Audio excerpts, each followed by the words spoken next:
চলতি মাসের শুরুতেই গণবিজ্ঞপ্তি জারি করে সংশ্লিষ্ট বিভাগ সহ মাঠ প্রশাসনকে গণভোট নিয়ে প্রচারণার নির্দেশ দেয় সরকার।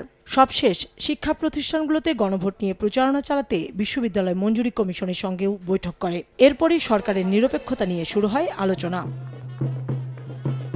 ভোটের নিরপেক্ষতার প্রশ্নে রিটার্নিং ও সহকারী রিটার্নিং কর্মকর্তা হিসেবে মাঠ প্রশাসনের কর্মকর্তারা গণভোটের পক্ষে প্রচারণা চালাতে পারবেন কিনা এমন প্রশ্নে নির্বাচন কমিশনার আনোয়ারুল ইসলাম সরকার বলেন, নির্বাচনী কাজের দায়িত্বে থাকা কর্মকর্তারা গণভোটের পক্ষে বিপক্ষে প্রচারণা চালাতে পারবেন না।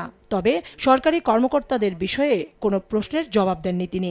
এদিকে সরকার গণভোটের পক্ষে প্রচারণা চালাতে পারবেন কিনা এমন প্রশ্নের বিষয়েও মন্তব্য করেননি এই commissioner. Returning officer, assistant returning officer এবং অন্যান্য যারা নির্বাচনী দায়িত্ব পালন করবেন তারা গণভোটের প্রচার করবে, বাট পক্ষে বিপক্ষে যাবে না।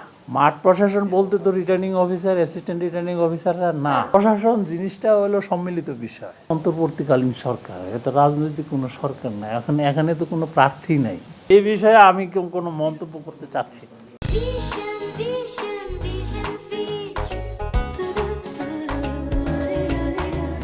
এদিকে নোয়াখালী জেলা প্রশাসকের কার্যালয়ে নির্বাচন কমিশনার আবুল ফজল মোহাম্মদ সানাউল্লাহ বলেন, নির্বাচনে কোনো কর্মকর্তা নিরপেক্ষতা হারালে তার বিরুদ্ধে কঠোর ব্যবস্থা নেওয়া হবে। পোস্টাল ব্যালট কেন্দ্রে শুধুমাত্র প্রিজাইডিং অফিসার ছাড়া কেউ কলম নিয়ে প্রবেশ করবে না, পরিপত্রের মধ্যে দিয়ে দেওয়া হয়েছে।